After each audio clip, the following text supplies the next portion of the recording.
Hello dear students, मैं doctor Sanjeev बिथरिया आप सभी का एक बार फिर से स्वागत। जैसा कि बच्चों आपको मालूम है कि हमारी प्रश्न बैंक 2023 की एक सीरीज चल रही है, उसमें अभी तक आप 3rd चैप्टर तक पढ़ चुके हैं। ये 4th चैप्टर आपके सामने लेकर मैं उपस्थित हुआ हूँ। चैप्टर का नाम है विचारक, विश्वास और इमारतें, सांस्कृतिक विकास 600 ईसा पूर्व से 600 ईस्वी तक। प्यारे बच्चों, आप इस प्रश्न बैंक के बराबर नोट्स बनाते चलें क्योंकि इसमें हम आपको जो इसके स्मरणीय बिंदु हैं उन पर चर्चा करते हैं, और उसके अलावा मुझे ऐसा लगता है कि इन स्मरणीय बिंदुओं के अलावा और जो महत्वपूर्ण टॉपिक हैं उनको साथ में मैं इसमें जोड़ता चलता हूँ। इसके बाद इसके जो बहुविकल्पीय प्रश्न हैं, चाहे वो फिल इन द ब्लैंक हों, सत्य सत्य हों, उन पर भी आपको हल कराता हूँ। और उसके बाद जो लघुत्तरीय, अति लघुत्तरीय या जो इससे जो बड़े होते हैं दीर्घ उत्तरीय 4 नंबर के, उनको भी मैं यहाँ पर हल करवाता हूँ। तो इस प्रकार से इस प्रश्न बैंक के हम 3 चरण लेकर आपके सामने चल रहे हैं, और प्रत्येक क्वेश्चन का यहाँ पर जो विश्लेषणात्मक है उनका संपूर्ण हल आपको मिल रहा है। तो आप कॉपी और अपने पेन के साथ बैठ जाइए और हम शुरुआत करते हैं चैप्टर 4। इससे जो टोटल प्रश्न अंक के आना है बच्चों, वो टोटल 7 अंक के आएगा, 7 अंक का इस चैप्टर से आएगा, और जिसमें से 1 अंक के जो आने हैं वो 4 आएंगे बच्चों। यानी इस पर आपको ज्यादा ध्यान देना है 1 अंक वाले प्रश्नों पर, क्योंकि इससे 4 आएंगे 1-1 अंक के, और 3 अंक का 1 आएगा। तो इस तरह से टोटल संख्या कितनी हो गई? 7 हो गई, 7 हो गई। और इस प्रश्न में, इस इकाई में आपको जो सबसे ज्यादा महत्वपूर्ण चीजें हैं वो सांची का स्तूप है, बुद्ध भगवान और महावीर स्वामी, इन दोनों के विषय में आपसे इसमें पूछा जाएगा। तो समय पर हम और जो चीजें हैं वो बताते चलते हैं। शुरू करते हैं प्यारे बच्चों। स्मरणीय बिंदु जो आपके सामने है, स्मरणीय बिंदु आपसे कह रहे हैं भोपाल राज्य के प्राचीन अवशेषों में सबसे अद्भुत सांची कनखेड़ा की इमारतें हैं। सांची कनखेड़ा का एक गांव है, जो आपकी बुक में भी ऐसा बताया गया है। वहां पर ये सांची के बच्चों अवशेष प्राप्त हुए हैं स्तूप के। और मैं आपको यहां बताता चलूं कि सांची के स्तूप के विषय में और स्तूप क्या है, इसके विषय में हमारा एक वीडियो ऑलरेडी डला हुआ है। तो आपके अगर समझ में कोई दिक्कत आ रही है, अगर आपकी कोई जिज्ञासा है, तो उसको आप उस वीडियो के माध्यम से अपनी जिज्ञासा को शांत कर सकते हैं। अगला है, भोपाल से 20 मील उत्तर पूर्व की तरफ एक पहाड़ी की तलहटी में बसा गांव सांची रायसेन जिले में आता है। कभी कभी क्वेश्चन ये पूछ लिया जाता है कि सांची किस जिले में स्थित है।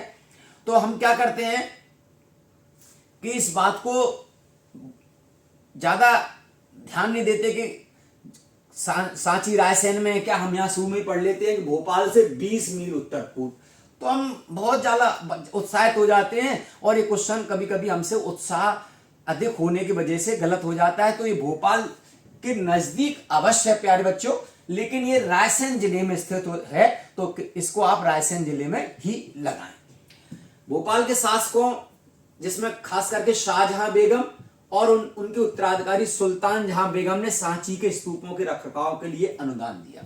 आगे इसमें क्वेश्चन बनते हैं, क्योंकि अन्य जो स्तूप हैं वो इतनी अच्छी अवस्था में नहीं रहे। सांची का स्तूप बहुत अच्छी अवस्था में आज भी है, हालांकि अब उसके कुछ दरवाजे, जो 4 दीवारी थी, वो उसके गिर गए हैं, लेकिन फिर भी कंपैरेटिवली अगर हम देखें, तुलनात्मक यदि अध्ययन करते हैं बच्चों, तो सांची का स्तूप आज भी बहुत अच्छी अवस्था में है। तो उसके लिए बहुत अधिक जो श्रेय दिया जा रहा है वो भोपाल शासकों की जो बेगमें थी, उनका इस पर विशेष संरक्षण रहा, और उस संरक्षण की वजह से ये स्तूप आज हम देख पा रहे हैं या बच पाए हैं। सुल्तान जहां बेगम ने सांची में एक संग्रहालय, एक अतिथिशाला बनाने के लिए भी अनुदान दिया। प्रश्न कभी आ जाता है कि उन्होंने क्या योगदान है, तो आप बता सकते हैं कि उन्होंने क्या किया। संग्रहालय के लिए भी अनुदान दिया, और वहां पर जो रुकेंगे अतिथि, उनके लिए भी एक अतिथिशाला बनाने का योगदान दिया उन्होंने। फ्रांसीसी और अंग्रेज अधिकारी सांची के पूर्वी तोरण को अपने अपने देश ले जाना चाहते थे, परंतु बेगम के समझाने पर वह इसकी प्रतिकृति से संतुष्ट हो गए, जो प्लास्टर ऑफ पेरिस से बनाई गई थी। बच्चों क्या हुआ कि जब ये सांची के स्तूप की खोज हुई, आगे क्वेश्चन भी है कि सांची के स्तूप की खोज कब हुई, तो 1818 के आसपास सांची के स्तूप की खोज हुई बच्चों। तब आप उसमें पाएंगे उस समय हम स्वतंत्र नहीं थे, अंग्रेजों के अधीन थे, यूरोपीय शक्तियों का यहाँ बोलबाला था। तो ये भारत में जब भी उनको कोई अच्छी चीज बच्चों मिलती थी तो वो ये यहाँ से अपने देश के लिए ले चले जाते थे, या अपने संग्रहालय में रख लेते थे, या एक जो क्या कहना चाहिए तस्कर जो आजकल कहते हैं, इस तरह का एक ग्रोह भी था, इन चीजों को वो ले चले जाते थे। तो इस तरह से एक जो पुरास्थल थे उनके पतन का एक बड़ा कारण ये भी रहा। लेकिन रानी ने इन यूरोपीय देशों को, इंग्लैंड के और फ्रांस के जो राजदूत वगैरह रहे, उनको समझाया कि भैया इनको मूल प्रति की जगह हम आपको ऐसी ही हूबहू कृति उपलब्ध करा दें, प्रतिकृति इसको उपलब्ध करा दें तो क्या काम चल जाएगा। और जब उन्होंने इसकी हूबहू प्रतिकृति तैयार करवाई तो उस प्रतिकृति से ही वो संतुष्ट हो गए। तो हमारी पास वो उनकी ओरिजिनल जो अवशेष है वो बच्चों बचे रह गए। आगे देखें,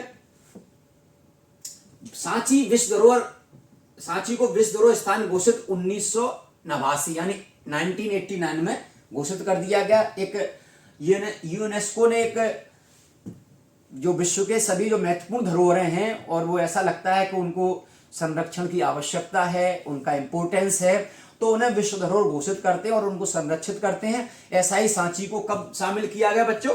1989 में, 1889 में ये किया गया इनको। 1814 में ईस्ट इंडियन म्यूजियम कोलकाता की भी स्थापना हुई। ये भी इंपोर्टेंट है बच्चों, आप इसको भी देखें। अग्नि, ऋग्वेद में अग्नि, इंद्र, सोम आदि कई देवताओं की स्तुति सूक्तों का संग्रह है। यज्ञों के समय इन सूक्तों का उच्चारण किया जाता था। लोग पुत्र, मवेशी, स्वास्थ्य, लंबी आयु के लिए प्रार्थना इनसे करते थे। बुद्ध के बचपन का नाम सिद्धार्थ था। वह शाक्य कबीले के सरदार शुद्धोधन के पुत्र थे। इनका जन्म लुम्बिनी वन में, है ना, हुआ था। अब इस विषय में और भी यदि प्रश्न बनते हैं और आपकी ऐसी है कि हमें और इस विषय में जानना है, तो बौद्ध धर्म के ऊपर पूरा बच्चों एक इंडिपेंडेंट स्वतंत्र वीडियो हम पिछले बना चुके हैं और उसको अपलोड भी हो चुका है। तो आप चाहें उससे पूरा बौद्ध धर्म के विषय में, चूंकि इस इकाई में बौद्ध धर्म से संबंधित बहुत सारे क्वेश्चन बनते हैं और प्रतियोगी परीक्षाओं की दृष्टि से भी वो वीडियो बहुत इंपॉर्टेंट है। तो आप चाहें तो उस वीडियो के माध्यम से इसको पूरा समझ सकते हैं। महात्मा बुद्ध की शिक्षाओं को उनके अनुयायियों द्वारा त्रिपिटकों में संग्रहित किया गया था। 3 पिटक, पिटक मीन्स होता है पिटारा, बॉक्स। इन 3 पिटकों में सुत्त पिटक, विनय पिटक, अभिधम्म पिटक, महात्मा बुद्ध की शिक्षाएं, उपदेश और जो संघ बना उसके नियम, इन पिटकों में संग्रहित किया गया बच्चों। कुटागार शाला का शाब्दिक अर्थ नुकीली छत वाली झोपड़ी ऐसे उपवनों में होती थी जहां घुमक्कड़ मनीषी ठहरा करते थे। समकालीन बौद्ध ग्रंथों में 64 संप्रदायों का उल्लेख मिलता है बच्चों। 6ठी शताब्दी ईसा पूर्व जो महात्मा बुद्ध, महावीर स्वामी का जन्म हुआ, ये 2 तो बहुत पॉपुलर हुए मनीषी, महात्मा, इनको भगवान की संज्ञा मिल गई। लेकिन इस समय देश में 64 संप्रदाय का उल्लेख बौद्ध और जैन ग्रंथों से हमें प्राप्त होता है। और आपको यहां बताता चलूं कि not only India but all over world बहुत सारे इस समय संप्रदाय और मनीषियों का उदय हुआ, जिनमें चाइना के आपने कन्फ्यूशियस का नाम सुना हो, तो वो इसी पीरियड के समकालीन रहे हैं बच्चों। शिक्षक एक जगह से दूसरी जगह घूम घूम कर अपने दर्शन या विश्व के विषय में अपनी समझ को लेकर एक दूसरे तथा सामान्य लोगों से तर्क वितर्क करते थे। यदि शिक्षक अपने प्रतिद्वंदी को अपने तर्कों से समझा लेता था तो वह अपने अनुयायियों के साथ शिष्य बन जाता था। इसके लिए बहुत छोटा सा आपको उदाहरण देके चलूं कि महात्मा बुद्ध को जब ज्ञान प्राप्त हुआ उससे पहले वो 5 अलावर संतों से मिले थे। उनके साथ वो तपस्या के लिए चले, तपस्या की, लेकिन किसी बात को लेकर मतभेद हो गए और वो 5 अलावर संतों को छोड़कर भगवान बुद्ध गया आ गए, जहां उन्हें ज्ञान प्राप्त हुआ। लौट के जब वो सारनाथ आए तो वो ही 5 उनके जो पहले साथी थे ब्राह्मण, वो 5 मिले और उनको प्रवचन उन्होंने दिया। पहला प्रवचन वो उन्हीं 5 को दिया और वो 5 बाद में उनके शिष्य बन गए। तो वो यही बात आपको समझा रहे हैं, यदि शिक्षक अपने प्रतिद्वंदी को अपने तर्कों से समझा लेता था तो वह अपने अनुयायी के साथ उनका शिष्य बन जाता था। बुद्ध और महावीर ऐसे शिक्षक हुए जो वेदों के प्रभुत्व पर प्रश्न उठाते थे। जो वैदिक सभ्यता में हम देखते हैं कि 4 वेद हैं, ऋग्वेद, यजुर्वेद, सामवेद, अथर्ववेद। इन वेदों को जो सनातनी या ब्राह्मणी व्यवस्था के अंतर्गत इन्हें अपौरुषेय बताया गया है, यानी ये मनुष्यों ने नहीं लिखा, ये ईश्वर के द्वारा प्रदत्त ये हैं। लेकिन महात्मा बुद्ध और महावीर स्वामी जी दोनों ने इस बात पर संदेह व्यक्त किया है और इसको अपौरुषेय मानने से इनकार कर दिया। ठीक, त्रिपिटक के बारे में आपको बताई चुके 3 टोकरियां हैं। विनय पिटक में संघ या मठों में रहने वाले लोगों के लिए नियम का संग्रह है। सुत्त पिटक में गौतम बुद्ध की शिक्षाएं हैं। दर्शन से जुड़े विषय अभिधम पिटक है, इनके बारे में अभी आपसे ऊपर चर्चा कर चुका हूं। स्तूप का संस्कृत में अर्थ टीला है, जहां बुद्ध से जुड़े महत्वपूर्ण अवशेष रखे गए हैं। इसके विषय में भी मैं आपको फिर से बताता चल रहा हूं। स्तूप के ऊपर भी हमारा एक वीडियो पूरा बना हुआ है, आप चाहें तो उसको अच्छे से देख सकते हैं।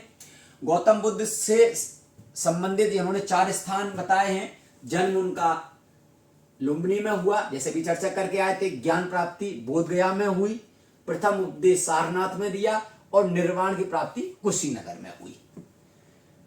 अमरावती स्तूप 1796 में एक स्थानीय राजा मंदिर बनाने के लिए जगह खोज रहे थे, तो उसे अमरावती के स्तूप के अवशेष मिले। इस प्रकार अमरावती की खोज अचानक हुई। अमरावती की खोज इस 1796 में एक मंदिर बनाने के लिए जगह खोजी जा रही थी। जब वहां खुदाई हुई तो स्तूप ये टीले से निकल के आया।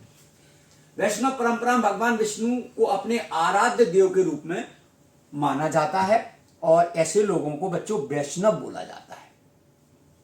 सनातनी हिंदू परंपरा में 3 पूजा पद्धति हमको देवों के रूप में देखने को मिलती है। जो विष्णु और उनके अवतारों की पूजा करते हैं तो उन्हें वैष्णव बोला जाता है। जो शिव या उनके अन्य रूपों की पूजा करते हैं वो शैव कहलाते हैं, और जो देवी की पूजा करते हैं बच्चों को शाक्त कहलाते हैं। तो आपने यहाँ 2 परंपराओं को, वैष्णव परंपरा और शैव परंपरा को आपने इस चैप्टर के अंतर्गत पढ़ा। शैव में आपने इधर लिंगायत देखेंगे, है ना, 2 पार्ट आपने और देखे थे। शैव में नयनार और अलावर संत भी देखे थे आपने। फिर आरंभिक मंदिर एक चौकोर के रूप में होते थे, जिन्हें गर्भगृह कहा जाता था। उसमें एक दरवाजा होता था जिससे होकर उपासक मूर्ति पूजा करने अंदर जाता था। गर्भगृह के ऊपर धीरे धीरे ऊंचा ढांचा बनाया गया जिसे शिखर कहा जाता था। 8वीं शताब्दी में कैलाश मंदिर का निर्माण पहाड़ियों को काटकर किया गया था। ये भारत की बहुत बड़ी आर्ट है बच्चों। मतलब हमने गुप्त काल, मौर्य काल से हमें एक आर्ट नया देखने को मिलता है, जिसमें मौर्य शासकों ने पहले प्रारंभ में गुफाओं को काटकर और आजीविकों को, बौद्ध भिक्षुओं को, है ना, रहने के लिए स्थान दिया। बाद में आर्ट और विकसित हुआ। मंदिर स्थापत्य कला में हमें भारत में ऐसे कई उदाहरण मिलते हैं जो चट्टानों को, पहाड़ों को काटकर मंदिर बनाए गए, है ना। तो उसमें से एक उन्होंने कहा कैलाश मंदिर जो विश्व प्रसिद्ध है अपने आर्ट के लिए, वो कैलाश मंदिर पहाड़ी को काटकर ही बनाया गया। तो इस तरह से बच्चों आपने इसमें ये स्मरण बिंदु को देखे। अब हम इसके बहुविकल्पी जो प्रश्न है उनको देखेंगे, जिसमें से सबसे पहले सही विकल्प है अधिकांश बौद्ध ग्रंथ किस भाषा में लिखे गए।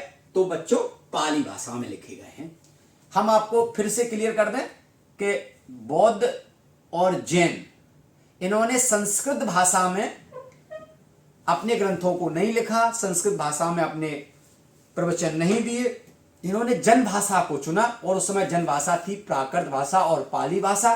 पाली भाषा में बौद्ध धर्म ने लिखा और प्राकृत भाषा में जैनों ने अपने साहित्य को लिखा। गुंटूर आंध्र प्रदेश के कमिश्नर ने अमरावती की यात्रा कब की? जो मैंने आपसे पहले भी बताया था कि अमरावती के जो स्तूप अचानक जो खोजा गया वो 1854 में यात्रा की। सांची के बौद्ध स्तूप की खोज कब हुई? तो 1818 में हुई। सांची मध्य प्रदेश के, आपको याद रखना बच्चों, यहां याद करते चलेंगे अगर आप थोड़ा भी अगर गौर से और सुनेंगे, अच्छे से सुनेंगे, लिखेंगे तो आप 100% बच्चों इनको यही करते चलेंगे।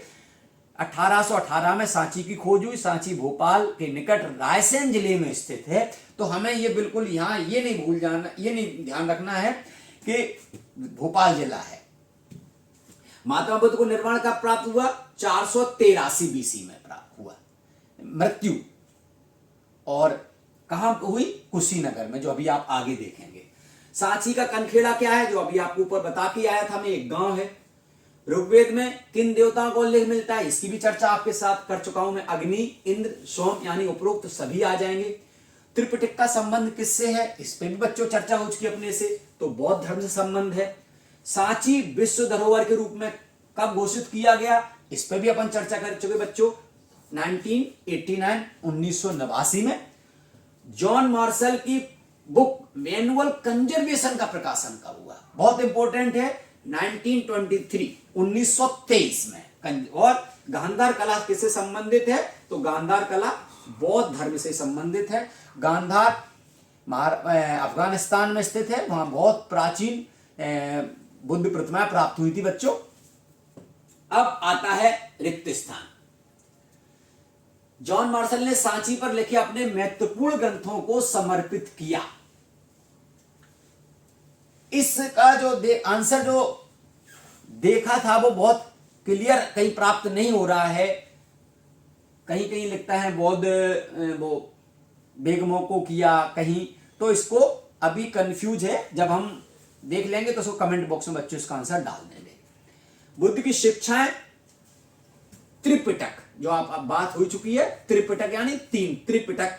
महात्मा बुद्ध का जन्म कहां हुआ? तो अभी आप और पढ़ के आप उन कपिलवस्तु के लुम्बिनी वन में हुआ, तो लुम्बिनी वन आ जाएगा इसमें बच्चों। अजंता की गुफाएं कहां स्थित है? महाराष्ट्र। तो आप यहां क्या लिख दोगे? महाराष्ट्र में स्थित है प्यारे बच्चों।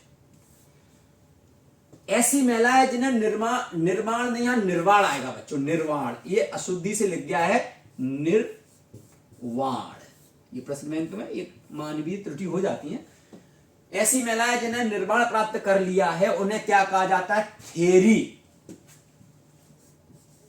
थेरी कहा जाता है बच्चों। ठीक। समकालीन बौद्ध ग्रंथों में हमें कितने संप्रदाय ऊपर अपन चर्चा कर चुके थे बच्चों? 64 संप्रदाय। जैन मान्यता के अनुसार जन्म और पुनर्जन्म का चक्र कर्म के द्वारा निर्धारित होता है। कर्म की बड़ी विस्तृत व्याख्या अलग अलग धर्मों में मिलती है। सनातन धर्म में भी कृष्ण भगवान को कर्मयोगी कहा जाता है। कर्मण्येवाधिकारस्ते मा फलेषु कदाचन। जैन धर्म में भी वो कर्म के आधार पर ही आपका जन्म तय होता है। बौद्ध धर्म में भी कर्म को बोला गया। भगवान बुद्ध ने बुद्ध बनने से पहले कई जन्मों को जिया है, कई जन्मों में उन्होंने जन्म लिए हैं। तो उनको जो इस प्रकार की जो कथाएं मिलती हैं बच्चों, वो जातक कथाओं में इस प्रकार के हमको मिलते हैं। जैन धर्म में तीर्थंकर 24 तीर्थंकर हुए हैं, ठीक है ना। और महात्मा बुद्ध ने बौद्ध संघ में महिलाओं की प्रवेश की अनुमति किसके कहने पर दी? भगवान बुद्ध महिलाओं को संघ में प्रवेश देने के लिए तैयार नहीं थे, लेकिन आनंद के द्वारा उन्हें बार बार निवेदन करने पर, तो कौन आएगा? आनंद। उनका प्रिय शिष्य थे, उनका नाम था आनंद। आनंद के कहने पर बच्चों उन्होंने बौद्ध धर्म में महिलाओं को प्रवेश की अनुमति दी। अब सत्य सत्य देखेंगे बच्चों इसमें हम। तो सत्य सत्य में भारतीय म्यूजियम कोलकाता की स्थापना 1814 में हुई। जी हाँ बच्चों, सही है। ये प्रारंभिक वैदिक परंपरा लगभग 1500 लेकर 1000 साल पूर्व की है, ये भी सही है बच्चों। स्तूप में संस्कृत का अर्थ टीला होता है, ये भी बच्चों सही है। जैन धर्म के 2 संप्रदाय में बांटा गया, ये भी सही है। श्वेतांबर और दिगंबर 2 संप्रदाय होते हैं जैन धर्म में, वो 2 संप्रदाय में। हालांकि अन्य संप्रदाय हुए बाद में, लेकिन ये मुख्य 2 संप्रदाय बच्चों रहे। बुद्ध के उपदेशों का संकलन विनय पिटक में, ये असत्य है बच्चों, विनय पिटक में नहीं है। जैन धर्म में 24वें तीर्थंकर पार्श्वनाथ थे, ये भी गलत है बच्चों। पार्श्वनाथ 23वें क्रम के तीर्थंकर थे। 24वें क्रम के तीर्थंकर का नाम महावीर स्वामी, प्रथम तीर्थंकर का नाम ऋषभ देव और 24 तीर्थंकर की परंपरा जैन धर्म में मिलती है बच्चों। ब्राह्मी लिपि बाई से दाएं की ओर लिखी जाती है, सही है। जैन आगम प्राकृतिक भाषा में लिखे हैं, यह भी सही है। और नालंदा विश्वविद्यालय की स्थापना कुमारगुप्त ने की, यह भी बच्चों सही है। तो इस तरह से इसमें आप लगा लेंगे। अब आते हैं सही जोड़ियां बनाना है। गौतम बुद्ध, तो गौतम बुद्ध के बचपन का नाम भी अपन पढ़ के आए थे सिद्धार्थ, इसमें भी ये पहला आ जाएगा बच्चों। जैन धर्म, जैन धर्म के संस्थापक कौन है? ऋषभ देव, तो यहां नंबर 2 आ जाएगा। स्तूप यानी टीला, यहां बच्चों 3 आ जाएगा। बुद्ध के प्रिय शिष्य, मैंने अभी चर्चा की, आनंद, ये बच्चों 4 आ जाएंगे यहां पर, ठीक।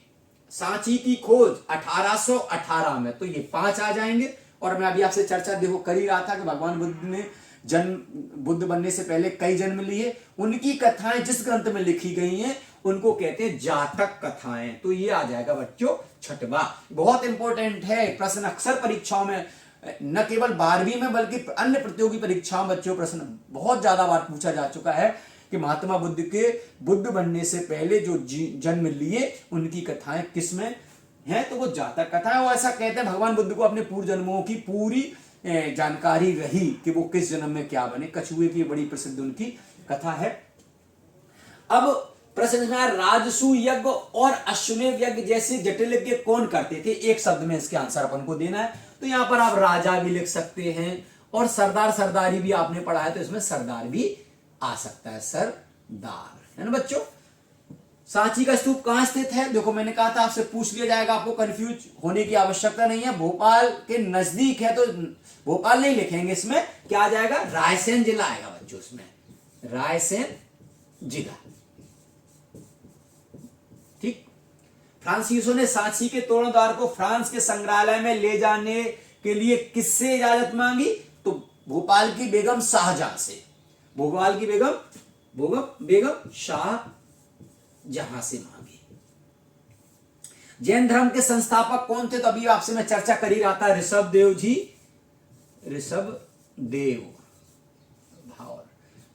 जैन धर्म के संस्थापक थे, प्रथम तीर्थंकर थे। शेषनाग पर अवतार करते हुए विष्णु की सबसे ऊंची बड़ी प्रतिमा देवगढ़ उत्तर प्रदेश।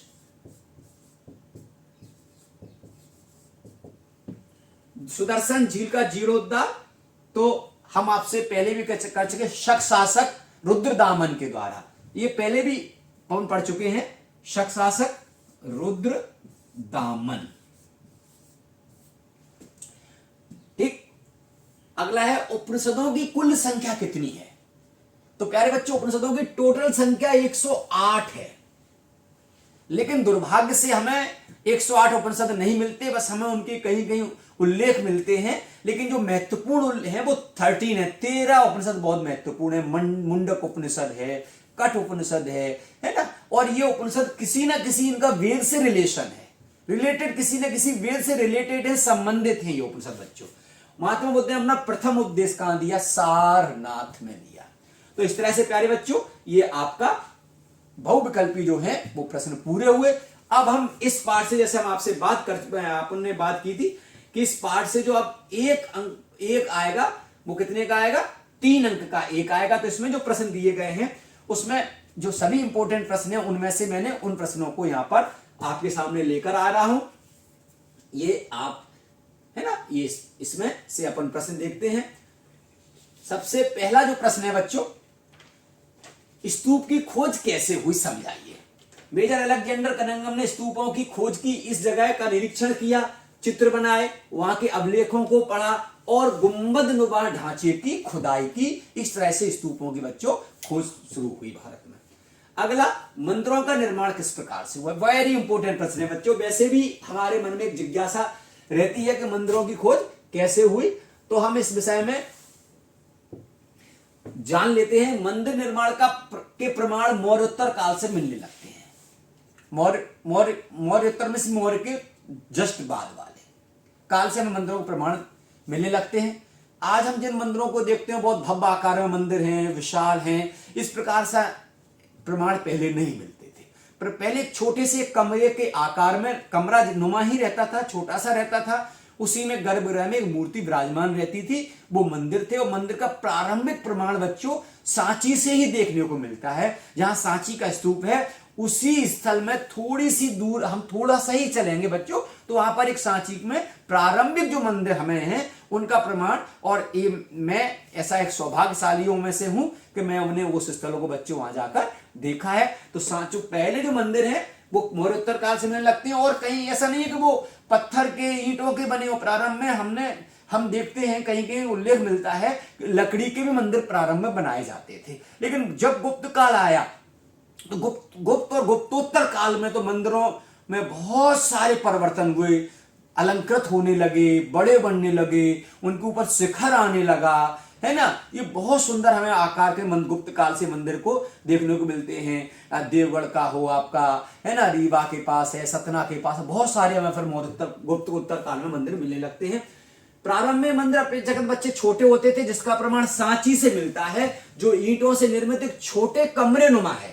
गुप्त काल तक आते आते ये न केवल अलंकृत होने लगे वरन इनका आकार भी बड़ा होने लगा। और जैसे अपन अभी थोड़ी देर पहले अपन कैलाशनाथ मंदिर की बात कर रहे थे, वृद्धेश्वर मंदिर है, साउथ के बहुत सारे मंदिर बच्चों आप देखोगे तो एक अपनी विशेष आर्ट के लिए जाने जाते हैं। यहाँ अब चूंकि आर्ट की बात चल रही है बच्चों, तो हम इसमें आपको एक बात और जोड़ते चले, हमें लिखते समय ऐसे मेरे दिमाग में नहीं था कि भारत में जो मंदिर है वो 3 प्रकार की कला या शैली से बनते हैं। 3 प्रकार की शैली आर्ट है जो मंदिरों की 3 प्रकार की शैली है बच्चों। पहली जो उत्तर भारत में जो मंदिर बनते हैं, उत्तर भारत के मंदिर बनते हैं वो नागर शैली में बनते हैं बच्चों।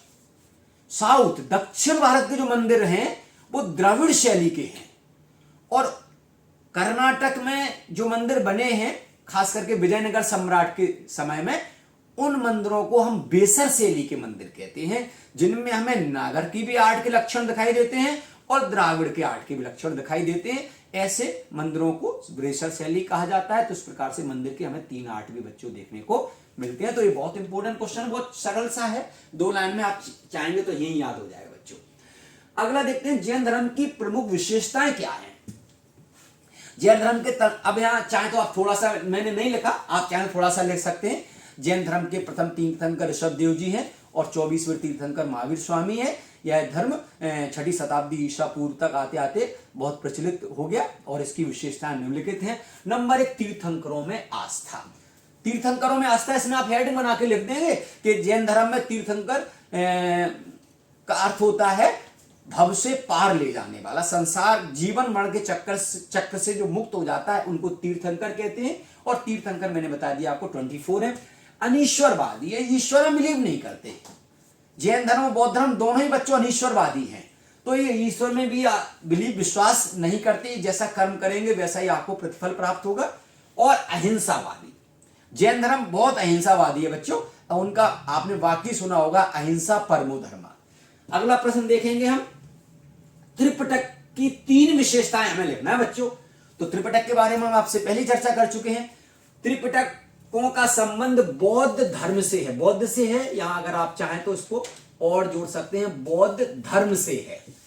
इनकी संख्या 3 है, सुत्त पिटक, विनय पिटक, अभिधम पिटक। त्रिपिटकों की विशेषता इस प्रकार है, बौद्ध धर्म की इसमें शिक्षाएं मिलती हैं, इससे हमें बौद्ध धर्म के उपदेश जो है भगवान बुद्ध के, वो उनके उपदेश संकलित हैं और बौद्ध भिक्षुओं के लिए आचरण नियम भी बनाए गए हैं। तो वो इस प्रकार से हमें ये तीनों पिटकों में देखने को मिलते हैं। हीनयान और महायान में अंतर, ये भी बहुत इंपॉर्टेंट है बच्चों क्वेश्चन, तो आप इसको प्लीज अच्छे से याद कर लें, आईएमपी इसको आप करके मान के चलें। हीनयान और महायान संप्रदाय बौद्ध धर्म से संबंधित हैं, इनमें अंतर निम्नलिखित है। हीनयान महायान बौद्ध धर्म से ही की 2 शाखाएं हैं। बौद्ध धर्म दोनों ही बौद्ध धर्म की हैं, दोनों ही भगवान बुद्ध में आस्था रखते हैं, पर उनके स्वरूप को लेकर इनमें मतभेद है, इसलिए 2 संप्रदाय हो गए। हीनयान संप्रदाय की क्या विशेषता है, क्या मान्यता है बच्चों, तो देख लेते हैं। इस संप्रदाय को मानने वाले महात्मा बुद्ध को एक महापुरुष मानते हैं, तो ईश्वर नहीं मानते, क्योंकि उनका ऐसा कहना है कि भगवान बुद्ध ने तो इन सारी चीजों के लिए तो मना ही किया था, अनीश्वरवादी हैं। फिर हम जो अनीश्वरवादी बोल रहा है हम उसको ईश्वर कैसे कह सकते हैं, तो वो एक महापुरुष के रूप में पूजा करते हैं उनकी। नंबर 2, यह संप्रदाय मूर्ति पूजा भक्ति में विश्वास नहीं रखता, आडंबरों में बिलीव नहीं करता है, क्योंकि भगवान बुद्ध ने आडंबर रहित धर्म की परिकल्पना की थी बच्चों। तो ये दूसरी विशेषता हो गई। तीसरी, इस संप्रदाय ने बिना किसी परिवर्तन के बुद्ध के मूल उपदेशों को ग्रहण किया। कोई आख्यान वाख्यान कोई ऐसा नहीं, जो भगवान बुद्ध ने कहा वही उनकी मान्यता को देते हैं। अब हम महायान की बात करें तो ये थोड़ा मॉडरेट है, इसकी तुलना में बच्चों कैसा है, थोड़ा सा मॉडरेट है ये थोड़ा सा। तो इसमें मॉडरेट में क्या है, अभी अपन देखते हैं थोड़ा सा ये। हाँ देखो, इस संप्रदाय को मानने वाले महात्मा बुद्ध को अवतार पुरुष मानते थे, पहली बात हो गई। दूसरी, यह संप्रदाय लोग बुद्ध की मूर्ति पूजा और भक्ति में विश्वास करते, वो भक्ति में विश्वास नहीं करते थे। और यह संप्रदाय सुधारवादी प्रवृत्ति का है। तो इस तरह से बच्चों ये हमने ये प्रश्न देखा। अब अमरावती का स्तूप क्यों नष्ट हो गया, समझाइए। इसको आप ऐसे भी लिख सकते हैं, अमरावती का स्तूप नष्ट हो गया, सांची का स्तूप बचा रहा, क्यों। तो इसमें से बहुत सारे प्रश्न बच्चों बन रहे हैं, एक प्रश्न में ही कई प्रश्न बन जा रहे हैं। अमरावती का स्तूप का नष्ट होने के निम्नलिखित कारण है। अमरावती स्तूप की खोज उस समय हो गई जब लोग इसका पुरातात्विक महत्व नहीं जानते थे, इसलिए उसको संरक्षण बच्चों नहीं मिल पाया। सांची की खोज सौभाग्य से उस समय हुई जब पुरातात्विक महत्व भारत में जानना लोग शुरू कर चुके थे। तो इसलिए एक बहुत अंतर है। तो ये इसको आप यूं भी लिख सकते हैं कि सांची का स्तूप बचा रहा है ना, अमरावती का स्तूप नष्ट हो गया, क्यों। अगर इस प्रकार से आए तो आप इस प्रकार से यहां लिख देंगे कि अमरावती की खोज उस समय हो गई जब लोग इसका पुरातत्व में नहीं जानते थे, जबकि सांची के समय पुरातत्व में तो लोग जान चुके थे। खजाना प्राप्त होने के लालच ने भी अमरावती स्तूप को नष्ट किया। भारत में एक बड़ी मान्यता रही कि खजाना गड़ा रहता है इनके नीचे, है ना, या कोई महत्वपूर्ण उनके अवशेष प्राप्त हुए, उनको ले लिया और प्राप्त करने के लिए उसकी खुदाई करनी शुरू कर दी। तो इस तरह से भी ये पुरातात्विक ऐतिहासिक धरोहरें बच्चों नष्ट हुई और अमरावती स्तूप के प्राप्त अवशेषों को संरक्षण प्राप्त नहीं हुआ। जबकि हम देखते हैं भोपाल की बेगमों ने सांची के स्तूप को संरक्षण प्रदान किया, इस वजह से सांची का स्तूप बचा रहा। अगला प्रश्न बच्चों, उपासना के प्रतीक से आप क्या समझते हैं, समझाइए। आपकी बुक में बहुत अच्छा दिया गया बच्चों ये। बौद्ध मूर्तिकला को समझने के लिए कला इतिहासकारों को बुद्ध के चरित्र लेखन के बारे में समझ बनानी पड़ती है। ऐसे नहीं कि हम यूं समझ जाएंगे, पहले हमें बुद्ध के बारे में उसको समझ बनानी पड़ेगी अपनी। कई प्रारंभिक मूर्तिकारों ने बुद्ध के को मानव के रूप में न दिखाकर उनके प्रतीकों के माध्यम से दर्शाने का प्रयास किया। ठीक है ना, ये प्रतीक है। चाहे हिंदू धर्म में भी देखें, शंख गदा चक्र, चक्र तो अपने आप विष्णु भगवान की परिकल्पना होने लगती है। बांसुरी मुरली अपने आप हम कृष्ण की परिकल्पना करने लगते हैं। ऐसे ही इसमें प्रतीक है कि भगवान बुद्ध ने सारनाथ में जो पहला उपदेश दिया तो उसका प्रतीक क्या हो गया, चक्र हो गया उसका पहला प्रतीक, उसका प्रतीक बच्चों। तो वो यही कह रहे हैं कि बुद्ध को मानव के रूप में न दिखाकर उनके प्रतीकों के माध्यम से दर्शाने का प्रयास किया। जैसे चक्र बुद्ध के सारनाथ के दिए गए पहले उपदेश का प्रतीक है, इसी प्रकार पेड़ बुद्ध के जीवन की घटना का प्रतीक है। ऐसे प्रतीकों को समझने के लिए यह जरूरी है कि इतिहासकार कलाकृतियों के निर्माताओं की परंपरा को जाने। अगला, महात्मा बुद्ध के किन्हीं 3 उपदेशों को लिखिए। बहुत सरल भी है, बहुत इंपॉर्टेंट भी है, इसमें क्योंकि अभी चर्चा बराबर होती चली। भगवान बुद्ध के हम पहले अगर आप उनकी बात करें, शिक्षाओं की बात करें, उपदेशों की बात करें, तो सबसे पहले हम आपसे बताए चुके जैन धर्म बौद्ध धर्म दोनों ही अनीश्वरवादी हैं, ईश्वर में बिलीव नहीं करते। वो पहली विशेषता हो गई, पहली उनकी उपदेश हो गए। दूसरे उपदेश की बात करें तो कर्म कांडों का बहुत प्रबल विरोधी रहा है ये दोनों संप्रदाय। इसमें उन्होंने ऐसे धर्म की परिकल्पना की जिसमें पंडितों का यानी ब्राह्मणों का या पूजा कराने वालों का स्थान नहीं है, यज्ञ के लिए कोई स्थान नहीं है, संस्कृत भाषा जो लोग देवभाषा कहते थे उनका भी स्थान नहीं है, है ना। तो इस प्रकार का भी उन्होंने उपदेश दिया कि कर्मकांड का विरोध किया उन्होंने। कर्मकांड के बिना भी धर्म में हम आस्था रख सकते हैं और धर्म का संचालन कर सकते हैं, ऐसा उनका मानना। और पुनर्जन्म में मैंने आपसे बराबर कहा, पुनर्जन्म में उनका बहुत बड़ा फेथ रहा है, विश्वास रहा है भगवान बुद्ध का। तो इस तरह से उनकी शिक्षाएं हो गई। अगला, बौद्ध संघ में भिक्षु और भिक्षुणियों के लिए क्या नियम थे, है ना। भिक्षु और भिक्षुणियों के लिए क्या नियम थे, तो ये भी बहुत इंपॉर्टेंट है बच्चों। भिक्षु और भिक्षुणी को संघ में आपस में विवाद नहीं करना है, पहली नियम हो गई उनकी। दूसरा, भिक्षु एवं भिक्षुणी जो है वो संघ में स्थूल चीजें जैसे सौंदर्य प्रसाधन है ना, या आपका बहुत आकर्षक कपड़े हैं, इनसे भी उनको दूर रहना है। और भिक्षु एवं भिक्षुणी को संघ में ब्रह्मचर्य के नियम का भी पालन करना है। तो इस तरह से आप बच्चों इसको तैयार कर सकते हैं। अगला है, बुद्ध के जीवन में लुम्बिनी और कुशीनगर का क्या महत्व है। एक तो उन्होंने ऐसे पूछ लिया, एक आगे पूछेंगे बुद्ध से जीवन से जुड़े हुए 4 कौन कौन से हैं। तो लुम्बिनी में मैंने आपको बता दिया था उनका जन्म हुआ है, और कुशीनगर में उनकी मृत्यु हुई है। तो यहां से आप लिख लेंगे, अभी हम आगे चर्चा करेंगे तो उस पर ज्यादा डिटेल में कर लेंगे। फिर वो कह रहे हैं धर्म में, बौद्ध धर्म में संसार में तेजी से क्यों और कैसे फैला, विश्लेषण कीजिए।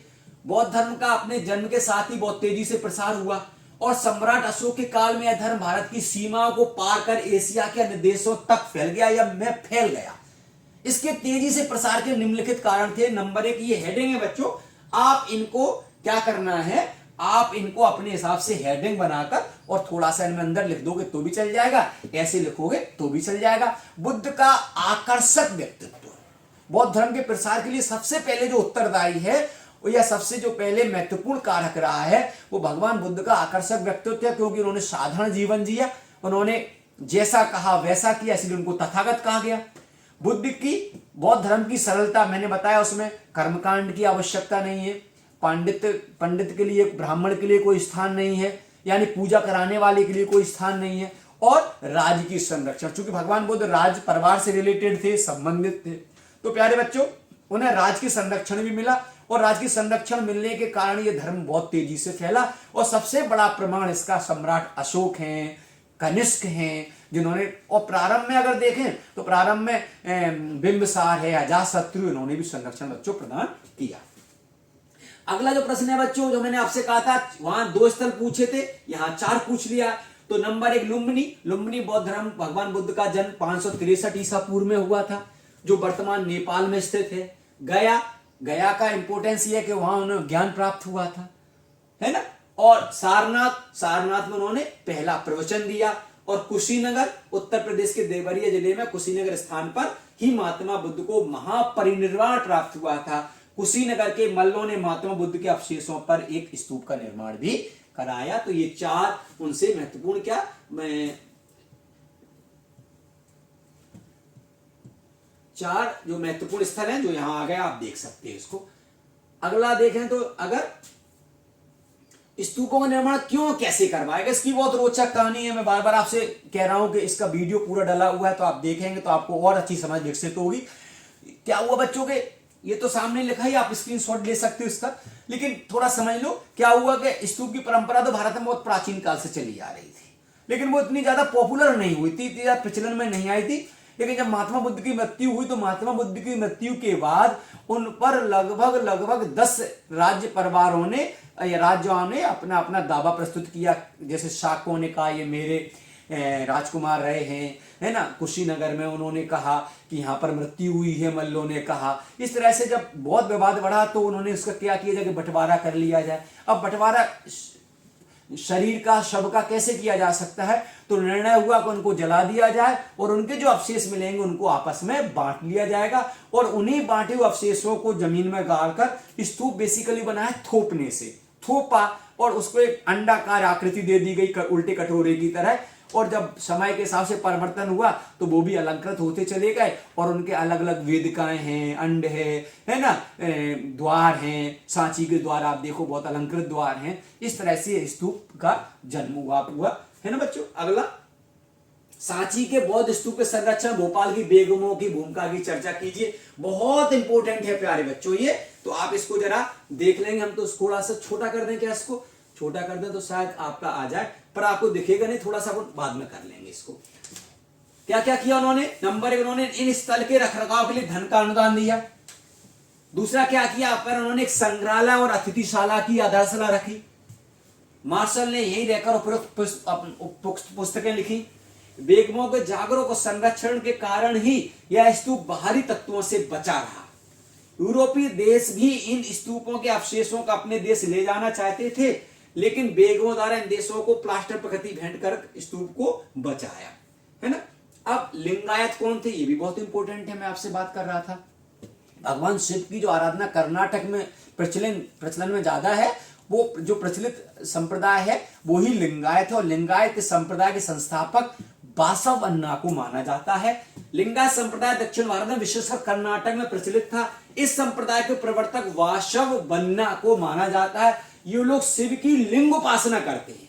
लिंगायत संप्रदाय, अब उन्होंने फिर क्या कहा है, सामाजिक और धार्मिक क्षेत्र में उनका योगदान क्या रहा, तो बहुत सारा योगदान, बहुत इंपॉर्टेंस है इस संप्रदाय का।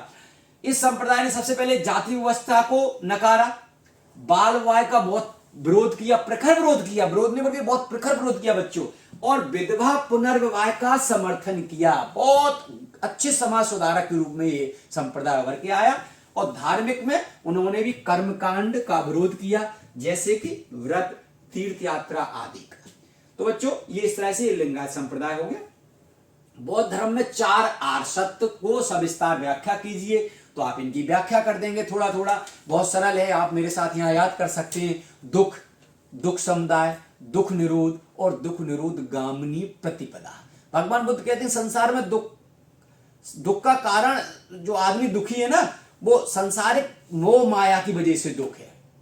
दुख समुदाय, उनको रोकेंगे कैसे, वो मार्ग दुख निरोध और दुख निरोधी मार्ग प्रतिपदा। तो इस तरह से इन चारों को आप याद करके इसमें एक एक लाइन लिख देंगे तो आपका आंसर बच्चों ये पूरा हो जाएगा।